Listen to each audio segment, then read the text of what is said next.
لوگو اپنے پروردگار کی عبادت کرو جس نے تم کو اور تم سے پہلے لوگوں کو پیدا کیا تاکہ تم اس کے عذاب سے بچو، جس نے تمہارے لیے زمین کو بچھونا اور آسمان کو چھت بنایا اور آسمان سے مے برسا کر تمہارے کھانے کے لیے انواع و اقسام کے میوے پیدا کیے، بس کسی کو اللہ کا ہمسر نہ بناؤ اور تم جانتے تو ہو۔ اور اگر تم کو اس کتاب میں جو ہم نے اپنے بندے پر نازل فرمائی ہے کچھ شک ہو تو اسی طرح کی ایک صورت تم بھی بنا لاؤ اور اللہ کے سوا جو تمہارے مددگار ہوں ان کو بھی بلا لو اگر تم سچے ہو۔ پھر اگر ایسا نہ کر سکو اور ہرگز نہیں کر سکو گے تو اس آگ سے ڈرو جس کا ایندھن آدمی اور پتھر ہوں گے اور جو کافروں کے لیے تیار کی گئی ہے۔ اور جو لوگ ایمان لائے اور نیک عمل کرتے رہے ان کو خوشخبری سنا دو کہ ان کے لیے نعمت کے باغ ہیں جن کے نیچے نہریں بہہ رہی ہیں، جب انہیں ان میں سے کسی قسم کا میوہ کھانے کو دیا جائے گا تو کہیں گے یہ تو وہی ہے جو ہم کو پہلے دیا گیا تھا، اور ان کو ایک دوسرے کے ہم شکل میوے دیے جائیں گے اور وہاں ان کے لیے پاک بیویاں ہوں گی اور وہ بہشتوں میں ہمیشہ رہیں گے۔ اللہ اس بات سے آر نہیں کرتا کہ مچھر یا اس سے بڑھ کر کسی چیز مثلا مکھی مکڑی وغیرہ کی مثال بیان فرمائے۔ اب جو مومن ہیں وہ یقین کرتے ہیں کہ وہ ان کے پروردگار کی طرف سے سچ ہے، اور جو کافر ہیں وہ کہتے ہیں کہ اس مثال سے اللہ کی مراد ہی کیا ہے۔ اس سے اللہ بہتوں کو گمراہ کرتا ہے اور بہتوں کو ہدایت بخشتا ہے،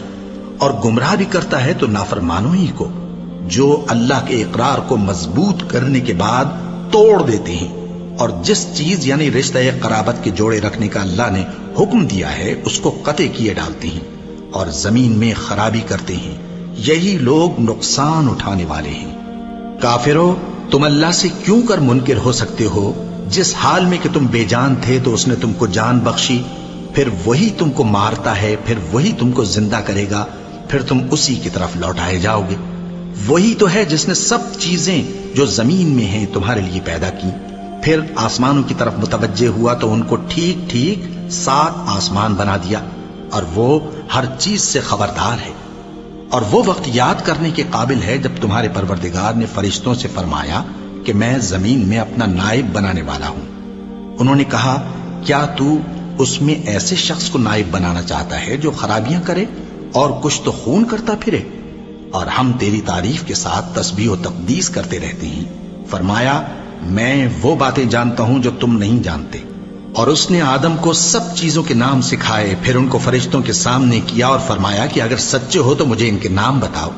انہوں نے کہا تو پاک ہے، جتنا علم تو نے ہمیں بخشا ہے اس کے سوا ہمیں کچھ معلوم نہیں، بے شک تو دانا ہے، حکمت والا ہے۔ تب اللہ نے آدم کو حکم دیا کہ آدم تم ان کو ان چیزوں کے نام بتاؤ۔ سو جب انہوں نے ان کو ان کے نام بتائے تو فرشتوں سے فرمایا